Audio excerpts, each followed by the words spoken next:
How's it going, y'all? We are back for another beautiful episode here on the Made Revenue on Air podcast with Coach Bullet, the one and only here in Las Vegas. So, Coach, man, and it's an honor, obviously an honor to have you here tonight, on the show. And I'm just ready to talk about it, man, because I know you have a lot going on right now. So, first of all, the world already know who you are. So, like, just give us a little bit about what you've been doing, how's it been for you, how you've been mentally preparing for this trip to Belize, and just give us the details. Well, the world knows my journey. As far as I can see, I am born Belizean, came to the United States in 1989, and I've been here ever since. It's been my home. Yeah. But Belize is my first and my last home. So I'm bringing boxing to Belize. Okay. Myself, my business partner Junior Santiago with Top Tier Management, the guys down there from Belize Boxing Development Council, and the Minister of Tourism Anthony Mahler, which is kind of one of the main guys that we had this conversation with to move forward on this project to do boxing in Belize, and just everybody that's supporting all the fighters.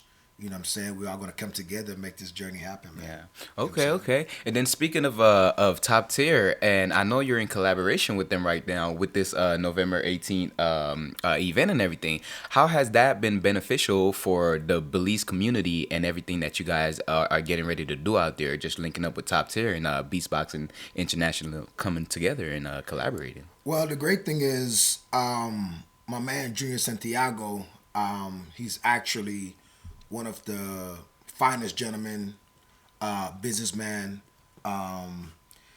in the world. And I couldn't put my company and my dreams and goals in a better position than to deal with a person with integrity and things like that. So it's kind of like a hand-in-hand situation with Belize and Beast Boxing the top tier, because, like I said, I'm a diaspora of Belize, so I'm reinvesting in Belize. And with that being said, this event, November 18th, is Guy from the Settlement Day, and we're having a big week and a half, 2 week celebration in the country, and it's one of the biggest celebrations in the country in the year, and the National Garifuna Council has put us, which I'm grateful for, on their agenda. Yeah. Okay. With my brother Solomon down there in Riga. We really came together and put a good project together. Yeah, right. So, and this is going to be a pretty big event for you guys for just being down there in the community in Garifuna and everything like that. And I know you're taking a couple of the guys out there with you. So do you want to let us know a little bit about that? Who you have out there? What your box? What boxes you're taking with you out there? Their status quo? And what's your prediction for this outcome November 18th? I'm taking a heap of talented fighters in my stable to Belize. I'm also putting on the major fighters in Belize that has, a vision or a dream and a goal to become world champions. Yeah. Now on the Las Vegas, United States market, I'm bringing the best talent to add to that, to showcase to the world how big Beast Boxing International and Top Tier Management is. Right.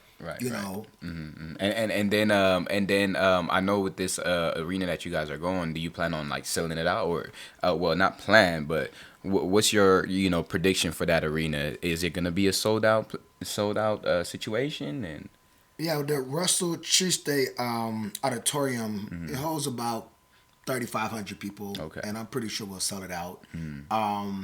My goal really is not of a income goal. It's more of a movement. It's more of an inspiration for the youths in the country. You understand what I'm saying? Yeah, of course. So I don't really have the capacity to say I'm looking for this amount of investment back on it. My investment is the long term. Yeah, It's the putting boxing back in Belize permanently and consistently. Right. You know what I'm saying? So this is our first event that's going to go through. We had one in September for Independence Day, but due to some technical difficulties with the commission and stuff like that down there and dates and time restraint, we kind of got set back. So of course. This was already going to be the second date, but now it worked out to it's the first date. Yeah. And it's really a big event because we get to celebrate our culture. Right.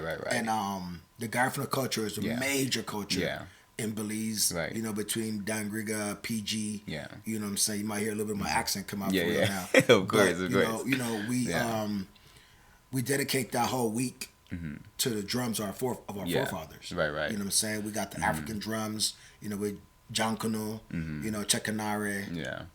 We're doing a lot of major things for the country, not just for boxing. Right. So I'm collaborating the two. And that's so important because it's like literally giving back to your community, to your country, to your city, to your people. So such a great feeling to, you know, I could only imagine how you feel doing that, you know. And like you said, inspiring the youth and everybody out there. I'm pretty sure you're gonna do something amazing out there, and the inspiration is gonna be there, and it's just gonna open up way more doors, you know, and way more opportunities, you know, for the states and then the country and everything like that, you know. So that's great. That's definitely a great situation. So for me, like, I really want to give a shout out to the Belize Boxing Development Council for what, you know, for what they're doing, what they standing for, and what we're about to do together.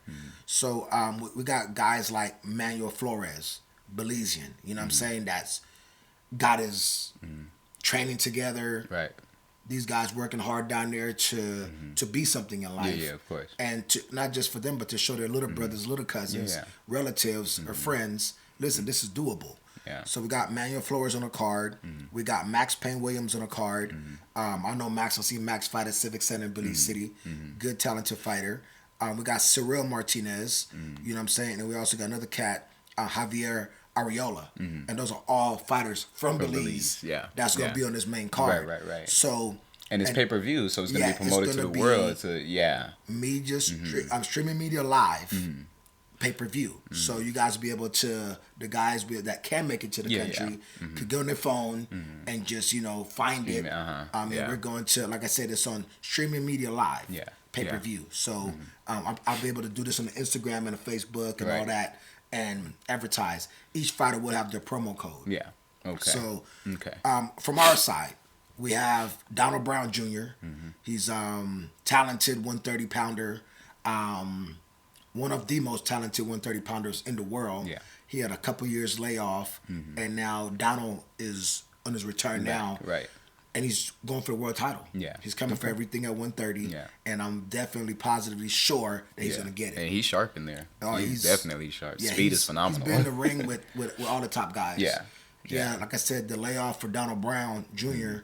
has been about 3 years, but he has a 10-round title, WBF. He actually got 3 belts. Yeah. You know what I'm saying? I know you guys had an interview before, and you guys check out that Mm-hmm. interview as well on the Made Revenue podcast. Yeah.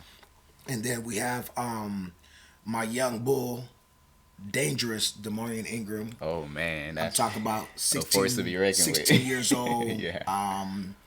Kind of between a Mike Tyson and a Marvelous Marvin Hagler style. Yeah. You know, good For puncher, sure. good boxer. Yeah. I trained him along with his dad, Jake, and it's just a beautiful situation to have him signed to Beast Boxing. Right. So, Dangerous Demarion is signed to Beast Boxing, and we have another fighter on the card, Ramon Smith, the second. Woo. Right. Woo. Woo is very, very talented, very gamed, good fighter. Yeah. You know, we're gonna build his career, and he has a good platform on the influence side of things. Right. But you know, I'm into the boxing. Yeah. So no matter how much of influence you have, I'm gonna make you a real boxer. Right.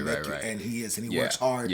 And I'm proud to put him on this And that's card. so important. Like what you say, make you into a real boxer, because a lot of people, they don't understand how important it is to get yourself in shape, get your body together, your mentality, and really be fit and ready for the sport. Yeah. Next we got Malapi and Johnny.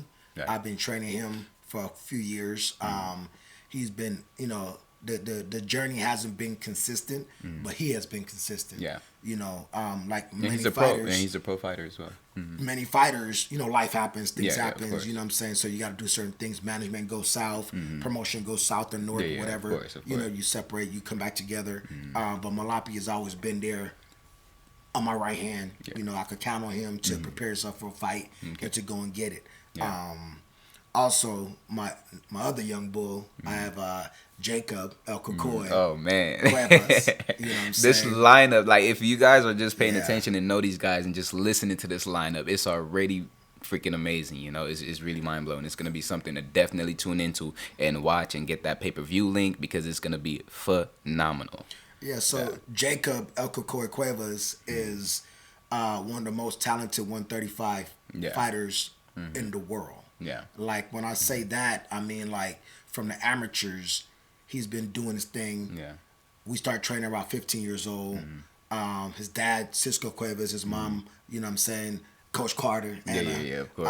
you know, we have really, really built a good, solid team around Jacob El Kokoy Cuevas to make him a dominant champion as a professional fighter. Right. He's 4-0. He's going to be putting his record on the line.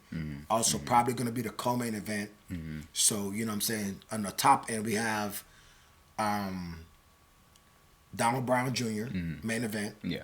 We're going to have Jacob El Kokoy Cuevas, co-main event. And then we have the young bull, Dangerous Demarion, as a special feature bout. Right. You know what I'm saying? Man. So, you guys are in for a treat. And Definitely. real, it's you know, most of the time you go to a third world country and the boxing, you know, it's not so. Yeah, You know, it's kind of like talent. exciting. It's kind of Yeah, like, yeah. But no, this This is gonna real be real fighters. fireworks. Yeah, like Real fighters for real. on real stage. You know, on one of the biggest celebrations in Belize today.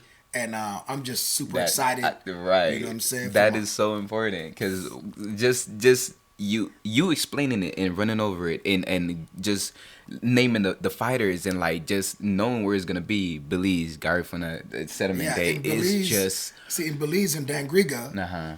I lived in Dangriga from the age of 7 to the age of 9 before I came to the United States. So I love Dangriga. You know what I'm saying? I know exactly what this auditorium is just by memory. Yeah. You know what I'm saying? Right. You know, I went down there a couple of years ago and I visited some old friends and family. Yeah.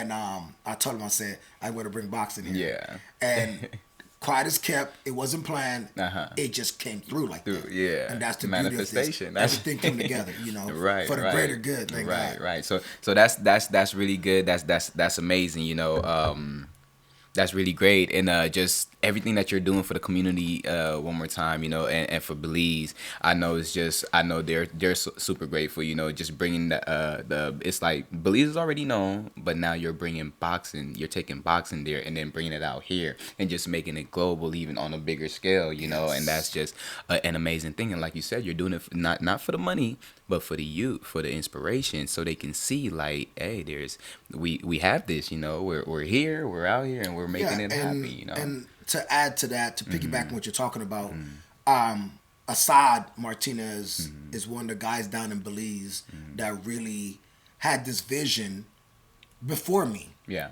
And it's just crazy how we just linked up. And when he speaks like I'm speaking, or I'm speaking like he's speaking. And he's well versed. He's experienced boxing in the United States, around the world. He knows Casamayor, you know, Cepillo and all these guys. He knows a lot of people in the boxing world, and he knows the game inside out. Yeah. So he's like my right hand man in Belize with this boxing. Yeah. And like I said, Belize used to have a good boxing history. Now it's time to get it back. It's been many years that we had consistent, world class fights down there, and I'm bringing that to Belize. And not just Belize, but also to the Caribbean, Bahamas and Barbados and places like that, because it's the whole spectrum. Yeah, you know what I'm saying. And a lot of people think like boxing is getting old, it's dying out. You know, they're looking at UFC as a sport now.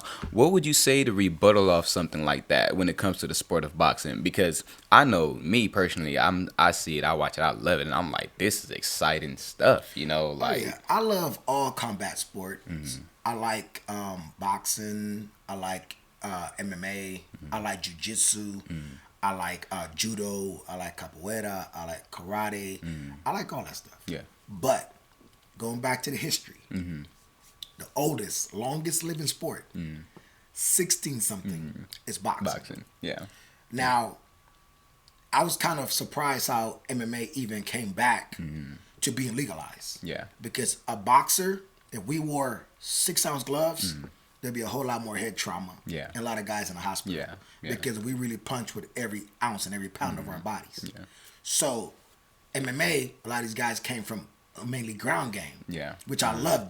I did jiu-jitsu Yeah, for 7 jiu-jitsu, years. yeah. I studied under team staff with Fredson Paisao. Okay. Brazilian 9-time champion and 2 or 3-time world champion. He's 2 percentile in the world. Right. So we would trade boxing for jits. Yeah. And that was the benefit of that situation.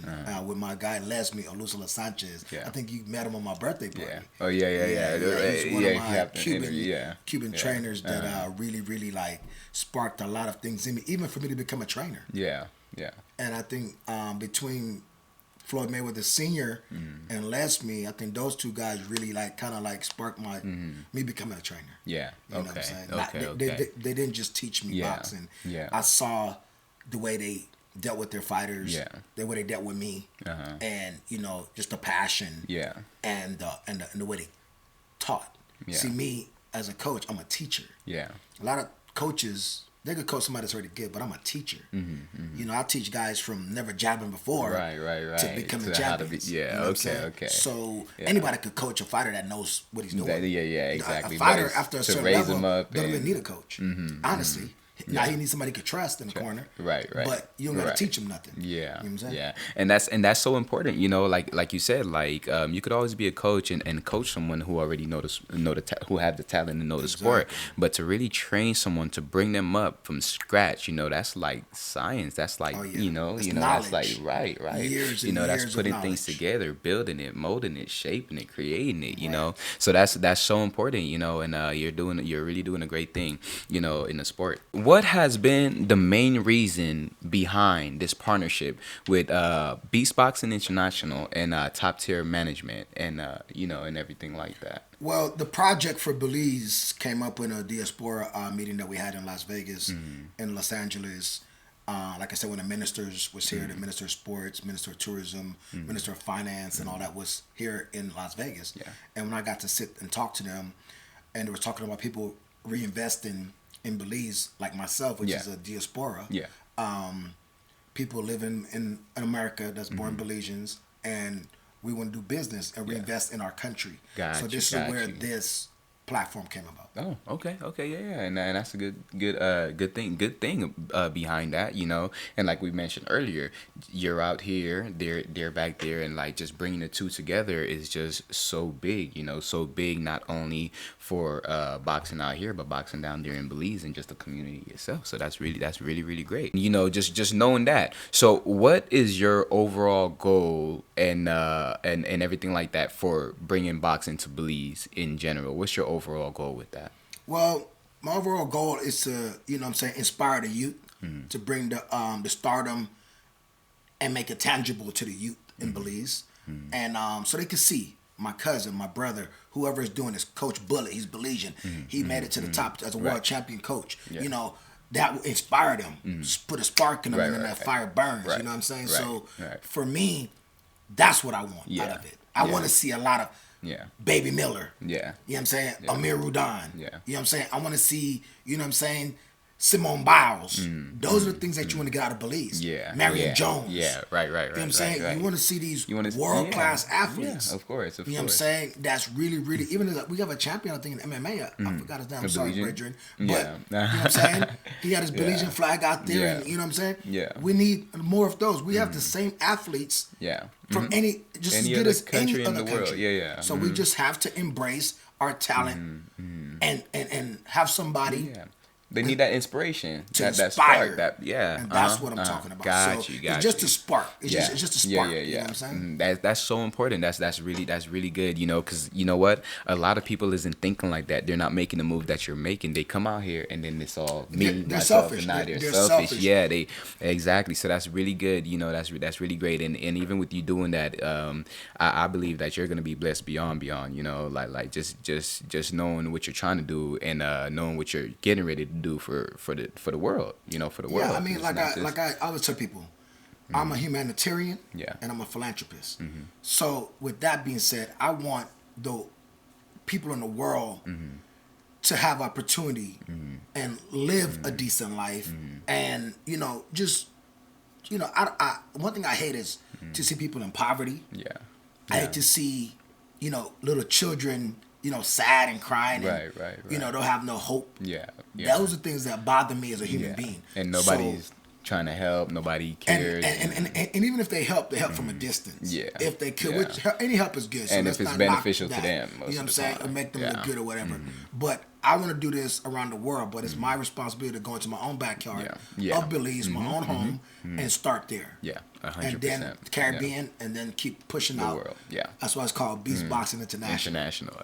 And then I know you have a couple fighters underneath your belt. Are you looking at anybody in particular in your circle to like really bring out to the world, maybe to be your top world champion one day, or is it just you're training them all the same and you're trying to bring them up the same way, or is there somebody specific that you're looking for in your circle right now? Well, everybody that I touch, and I was signed to Beast Boxing International, I see and I know that they have the opportunity to become world champions. I've turned down a lot of clients, a lot of fighters, due to lack of consistency, commitment, because time is of the essence. Yeah. I'm 45.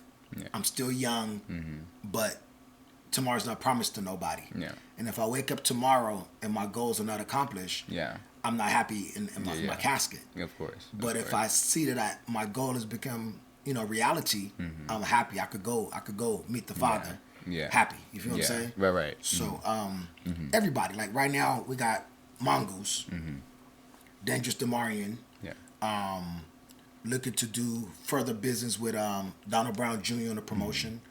Of course, El Cocoy, Jacob Cuevas. And also we have a conversation with Andrew the Beast Tabiti. Okay. Okay. So we'll probably be working some magic with him. Yeah. More, not probably. Let's get it right. We're going to be working some magic with Andrew the Beast Tabiti, one of the most decorated and hardest working fighters that I've seen in a long time. So that's a very proud movement for Beast Boxing International. Okay. You know what I'm saying? Because his nickname is Beast. Right. And my whole Fits right in, brand right? is Beast. right. His is a word, mine's an acronym. Yeah. You know what I'm saying? Okay. So, it just goes, So it was a natural mystic in the air for that, like Bob Marley said. Right. You know what I'm And saying? then how did that all come together? Like with Andrew Tabiti. Well, we've been in the gym together for many years. I help him on the mitts. Coach Otis is his primary trainer. But I've always helped him and, give him a lot of pointers and had sparring partners and stuff for him. And, I just always admired his hard work and dedication. Yeah. The hours he put in, Yeah. he get in a ring with people that he could destroy and he just help them and work with them. Yeah. And then when the challenges come, then he just deal with the challenges. Okay. And, he's just a dope human being and a dope fighter. Right. You know what I'm saying? So that's the type of fight I want to represent. Yeah. Beast Boxing International. Of course. And the other ones in the lineup as well. Right. And then when it comes to your amateur fighter, like you looking for more amateurs, like you looking for more fighters to raise up, bring out, or like you're pretty much set with the fighters you have right now, like you want to just go all in with the guys that you have right now? Well, it's the best of both worlds. I have a whole team, so we have a team of amateurs and then a team of pros. Okay. Cisco Cuevas and Coach Carter, Anna, Raul, Monique, they kind of run the amateur side as far as scheduling and all that. Yeah. But they're just as important to me as my pros because they are the future. Okay. Without amateurs, without the youth, you have no future. Right. So, 100%. and I can see the development through the rankings. Yeah. You know what I'm saying? So just like any sport, you play Pop Warner, you play high school, you play college, you go to the pros. So there's levels to this, and all the levels are important for development. You know what I'm saying? Now, some of these guys, like Dangerous Demarian and Mongoose, they are special. Yeah. They could go pro at 16, 17. Yeah. Right, you know what I'm saying? right. Like Canelo did and these other guys did. Yeah. So those are the far few in between. But they've been boxing for years. Yeah. Yeah. They got great amateur records. They could go in there and fight a grown man and a pro and destroy him. Yeah. So Yeah. that's when you know a fighter's ready to go. You don't want to keep them too complacent in the amateurs. And then they be like, oh man, I won't do this no more. I'm not motivated. Yeah. No, for so sure. you always want to give them new motivation. Yeah. Like when we turned Jacob Cuevas pro. Yeah. He was burnt out with the amateurs. Like, I'm tired of this. I told him about the pro. Yeah. It's like a Yeah. like a whole new glow. Right. The light bulb went off. It was like the best thing. The best thing yet. Oh, that's you, huh? Okay, cool. So, in your earlier beginnings, what inspired you to become a coach? Because I know you was a boxer before and everything like that. So, what inspired you becoming a coach? Well, the real question is actually what inspired me to box, because I was a football player and a track runner. Okay. So boxing was something I did to keep me competitive and to keep my mind occupied and out the streets. And you know, when you have a lot of time in your hands, you do mischievous things. Of course. So boxing kind of saved me in that way. A lot of people say it, but they just say it because they heard it. Yeah, of course. It really, but you really have a story behind saved myself from, you know, South Central, the hood, and all that stuff. So, far as coaching, as a professional fighter, I saw things that, you know, a lot of coaches wasn't doing with their fighters, including myself. Yeah, of course. The beginning stages of boxing, I probably was one of the most probably incredible athletes that a trainer could have, but not having the right trainer to cultivate and create a champion, you kind of go by the wayside. And so that's what motivated things like that motivated me to become a coach, and a good coach, a world champion coach. Of course. And furthermore, more in depth, a teacher. So I teach more than just coach. Because you understood what you wanted, what you didn't get, and what these fighters actually in my need. own way, I was my own guinea pig in the sport. And now I vow that my fighters never have to deal with that stuff. Right. And that's really good, you know. And then your early beginnings and when you were starting off, who were your mentors and who were your coaches, and like who would you say like was there for you like in your earlier stages? Well, Kevin Morgan in Los Angeles, he was actually one of my first real coaches that knew the game, that's been champion. His father been champion, LC Morgan. So Kevin Morgan actually showed me how to punch, like correctly, how to punch through the target, how to really like, you know, knock guys out. I've had power and speed, but knocking guys out is an art. So you have to know how to place it, how to time it, and stuff like that, and how to drive through your shots. So Kevin Morgan was one of the most influential early in my career, and my mom and him got along pretty good because he went to the body and worked on the body shots and you know, the endurance and stuff like that. And Kevin was probably one of the best in the earlier stage of my career. Okay, and that's really good. Now you have a couple great fighters under your belt. What do you think is needed when you're building world champions, and what is your process for doing that while you're bringing up your fighters? Well, I can't give you all the secrets in the world, all the secrets, but I'm like, let me write this down. But you know, you have to make sure that they really want it, that they really love it. So that's the first thing that I want to recognize and see in a fighter is that this is their plan A, there's no plan B. Right. Second, you have to know how to develop them. Develop their confidence, help them develop their style. Because I don't create styles. Every fighter has their own style, and I just embrace their style, and I enhance their style, and get them in dog shape. And I teach the mind over the body. So that to me is the most thing that I look for when I'm training, promoting a fighter. Okay. And then for the people, you know, there's probably a lot of people who's like, oh, Coach Bullet, he's just a power. He just teaches you power and blah, blah, blah. What do you have to say about people like that when it comes to the fighters that you are bringing out? And you could clearly see that your fighters have their unique style and their own creativity, and they're like top dogs when it comes to them boxing. Yeah.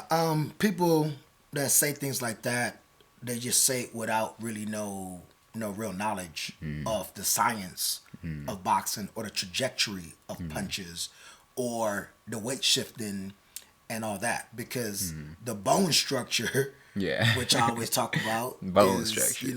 is real. Bone structure is like shooting pool. The back of your stick determines the trajectory of that shot. So your punches got to come out a certain angle for you to go through the person's jaw or go through their body, deliver a kidney shot or a solar plex shot or whatever, and with precision, with speed, and having the stamina to do it multiple times. Yeah. So I'm more like I'm very fine when it comes to detail. So that's my strong suit as a teacher. I'm very patient, and I teach Yeah. guys how to destroy. Yeah. I teach you how to box, but the main goal in boxing is to knock somebody out. Right. I don't care how you do it. Yeah. When you do it, at some point, those fans want to see somebody drop. Right. Those For fans sure. want to see some blood. Yeah. Those fans want to see a black eye. Right, Those fans want right. to see two fighters, two warriors going at it, because they're paying their hard-earned money, hard-earned money, to come and see this fight or these fighters. Yeah. So you gotta give the people what they want. Yeah. Like, look, the saying, "It is what it is." Yeah. That is the realest saying in the world, and that's a saying that I take to heart. Yeah. It is what it is. Yeah. We're in a blood sport. Yeah. And then when it comes to, like you said, saying, where does murder, kill come from when It's the mindset. Yeah. It's, the fighter at the moment going into round one, I always say that to the fighter because they have to understand the assignment. Yeah. Your assignment is to seek, kill, and destroy. Yeah. You have to have that mindset in boxing. If you do it smart, if you do it, finesse, if you do it power, if you do it speed, your goal is murder, kill. Yeah. Because that is just the mindset that a fighter needs to have. You are a warrior going to battle. Yeah. When you sign a professional contract, on the bottom in fine print, it says we're not responsible for death or injuries. Your family, friends, whoever will not compensate for this. Yeah. So that's telling you when you step in that ring, you could die. Yeah. So instead of being a victim, we opposite. Yeah, right. You know what I'm saying? We're the predators. We're the hunters. Right. And that's where the fighters got to go in the ring with that mind, Yeah. And then when it comes to these fighters, what do you think is a fighter's biggest distraction nowadays? It's a lot of distractions, first of all. But the biggest distraction is just women for men and guys for women. Yeah. That's the that's the biggest one. Yeah. Because by nature we're all human beings, and you need a partner. Yeah. But you gotta be careful and pick the right partner that supports you, know what you're doing, things like that. Yeah. Because if you don't, then at the end of the day you're just gonna be in a bad situation or find yourself in 5 or 10 other situations. So the biggest distraction is always a spouse. Yeah. And life itself. Being able to feed yourself, have a shelter to lay your head, you know what I'm saying? Those things. And every fighter has their own journey and their own mission. Yeah. Some fighters don't have a manager or a promoter. Yeah. And some fighters have to have 1 or 2 jobs to maintain their families while they train. Right. So Marvin Hagler was doing construction as a fighter. There's a lot of the best fighters in the world that you may never see because they have to take their responsibilities. Right. And those, like I said, yesterday I was in the gym talking to a bunch of young fighters, and I told them between the ages of 17 to 22 is when most fighters fall off. Yeah. Because now you're becoming grown, a young adult, and the decisions are got to be your made. decisions are way now, different. Yeah. Will boxing still be that number one decision? Right. When you got somebody in your heart, you have a seat on the way. Yeah. You got choices to make. A lot of things to think about. Because it's now.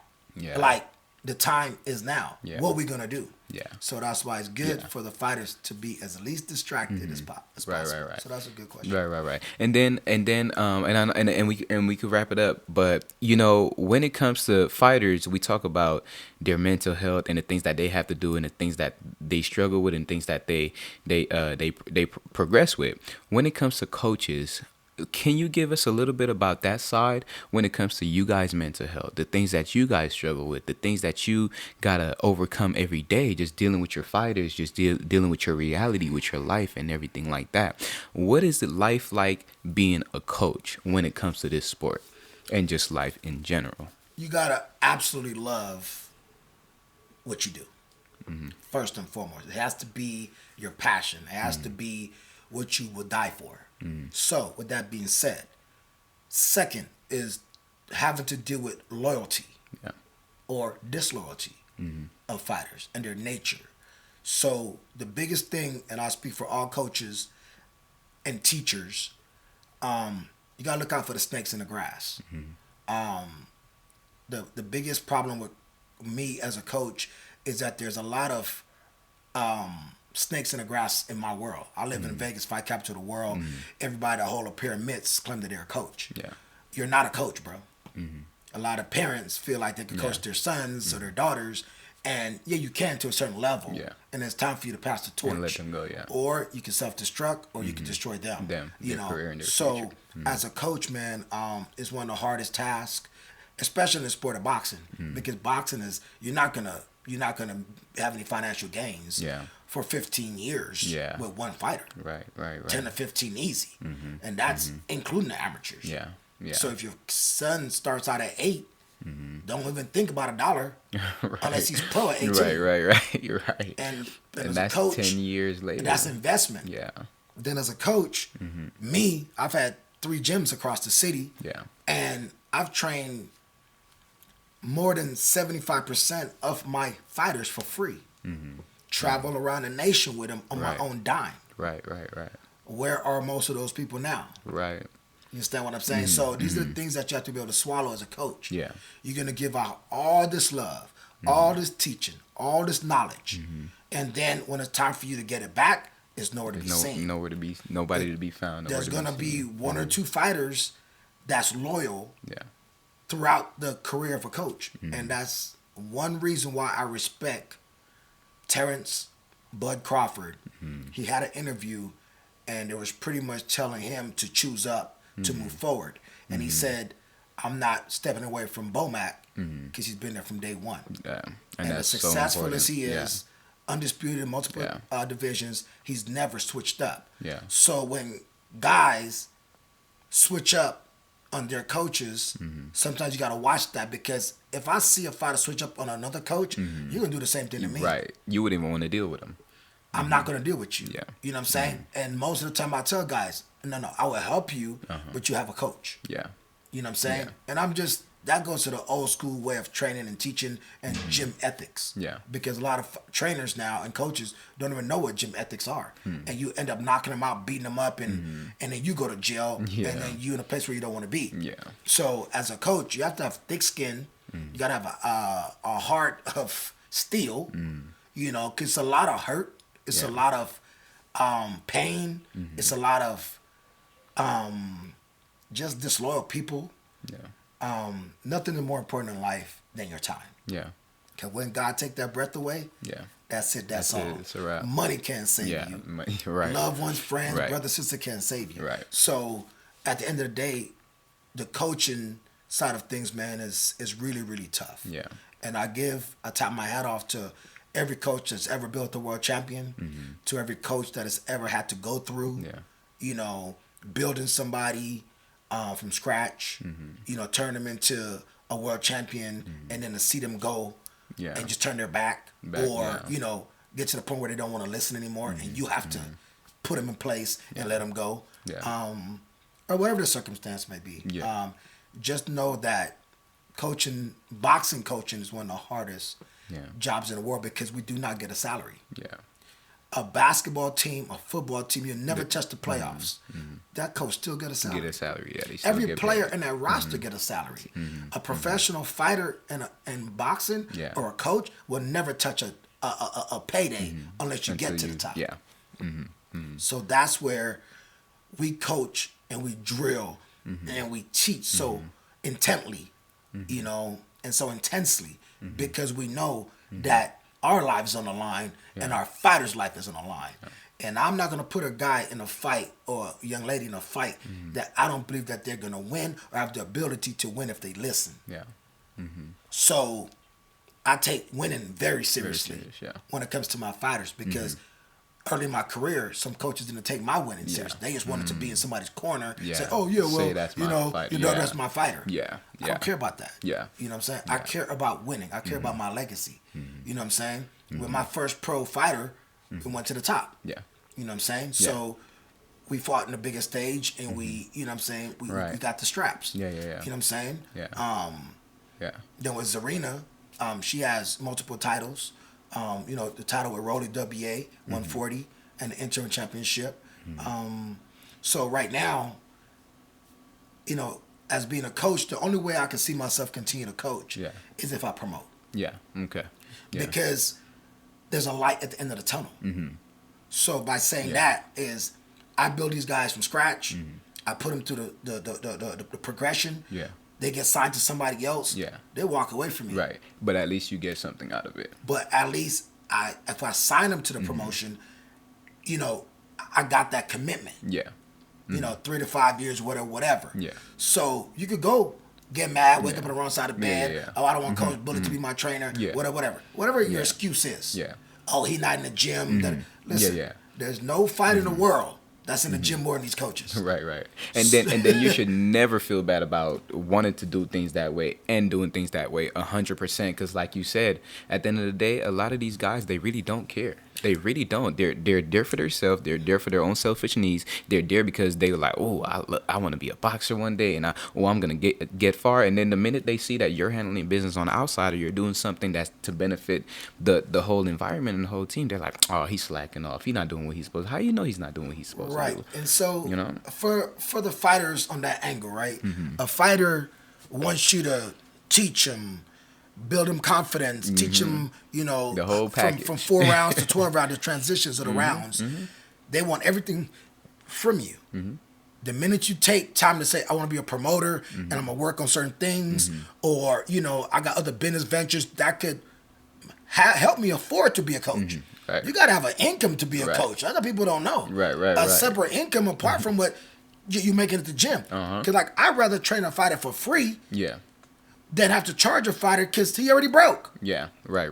And that's so important. And you know what I'm saying? Yeah, they need to understand the importance behind that, because you can easily, man, just with you being who you are and just being surrounded by the things you're surrounded by, you could easily say, look, I charge this an hour, I charge this a month, I charge this. They cannot afford straight it. up, and they wouldn't be able to afford it. And you know what that's going to lead them to? Either not boxing no more, not being able successful. to, right, at all, or going to somebody who's not going to give them anything.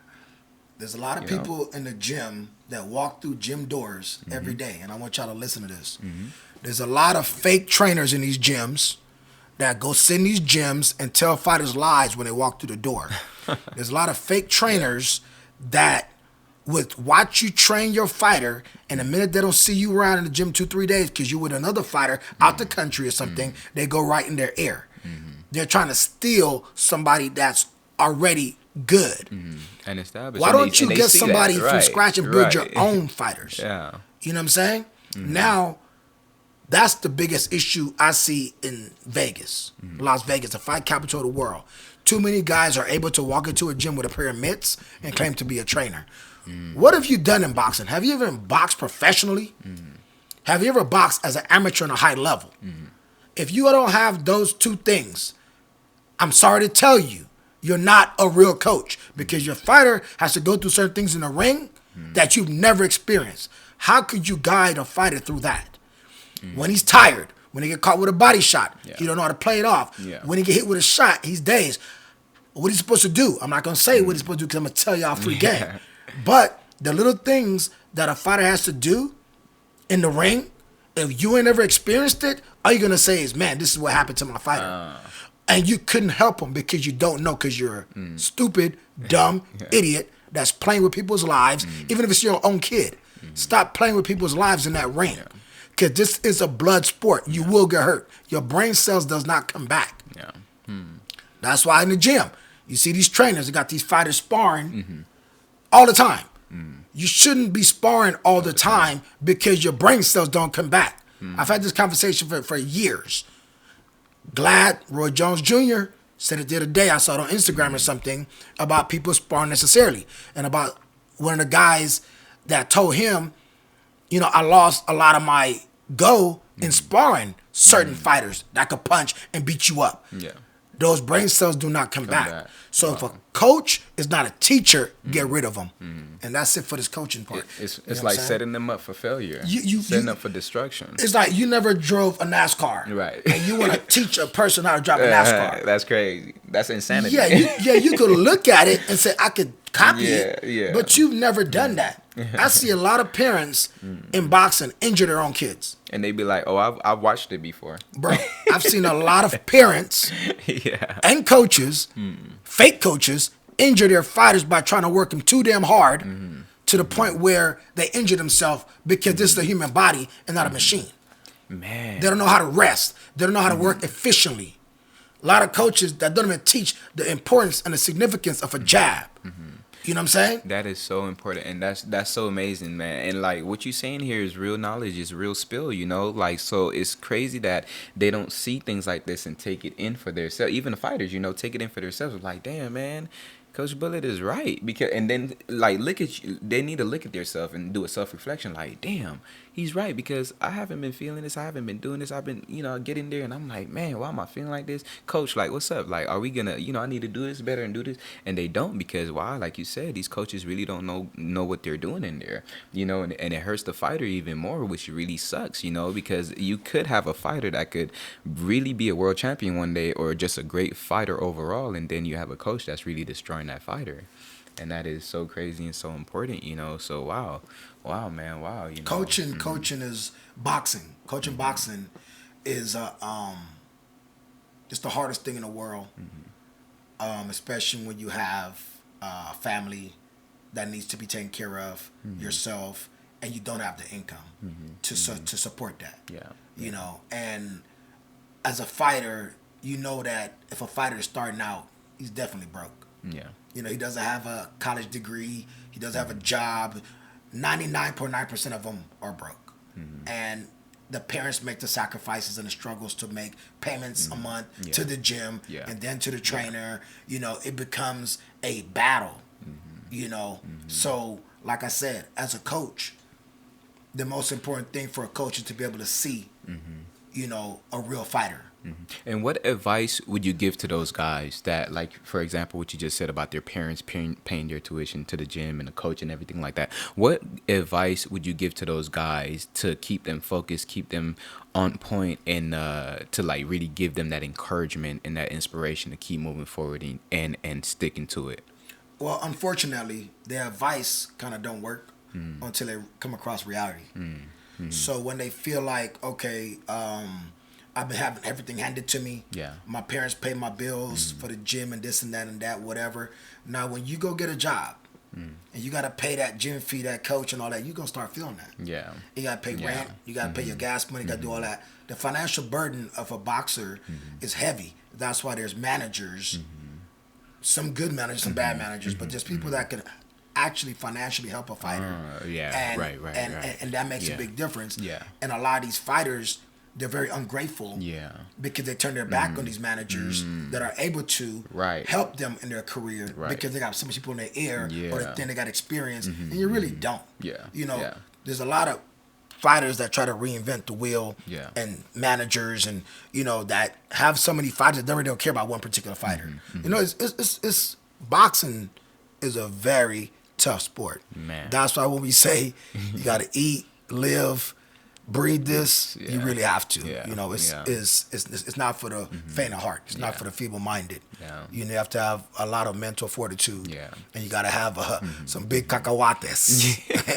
You know what I'm saying? Right. And that's so important, man. It's just like trying to be successful, to become. If it was easy, everybody would be doing it. Oh, absolutely. If it was easy, everybody would be doing it. And man, that's some great advice, great encouragement, because I really hope fighters see this, and even coaches see this and really be like, man, Coach Bullet is right, man. We got to get this together. Gym owners start, ciphering through who they let into these gyms. Do you think some of them actually notice, but they actually really don't care? Yeah, they absolutely don't care. Huh.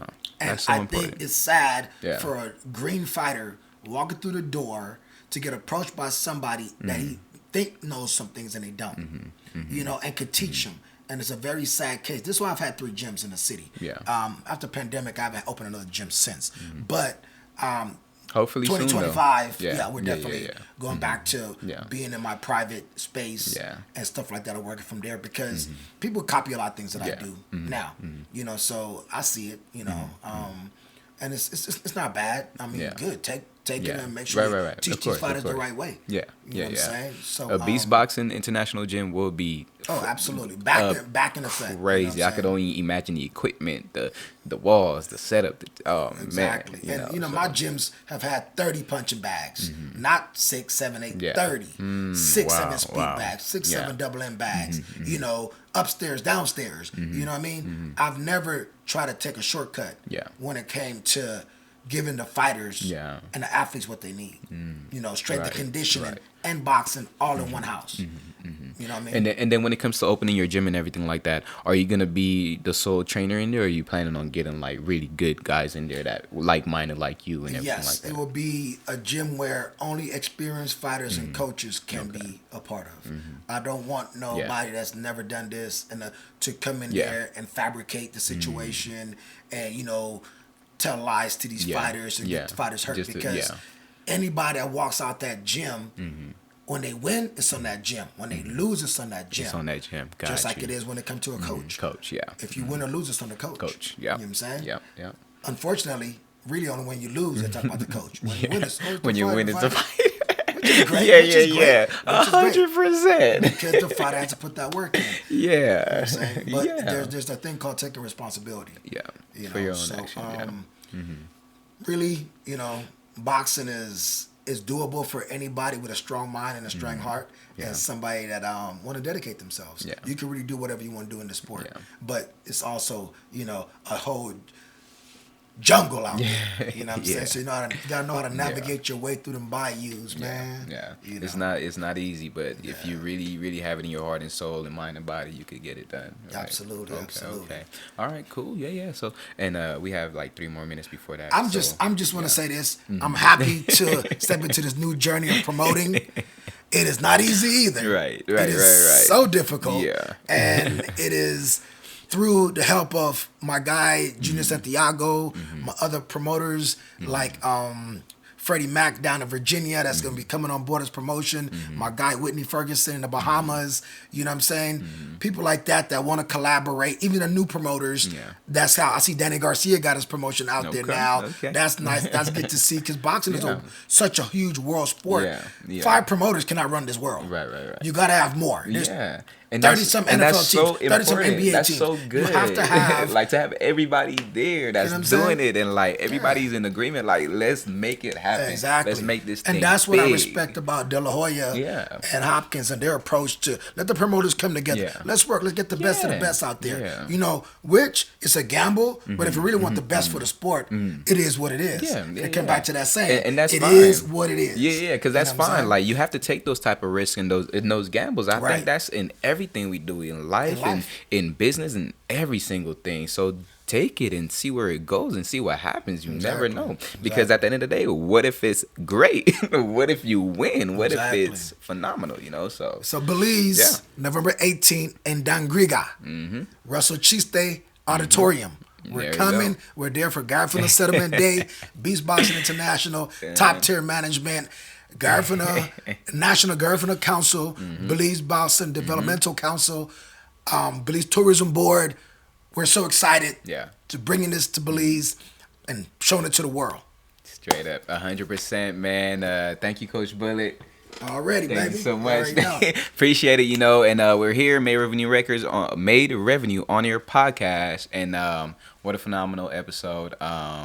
Stay tuned to it. November 18th, man. It's a huge event, huge situation, and it's going down in our hometown, Belize. So we'll catch you guys. That was amazing. Yes, sir.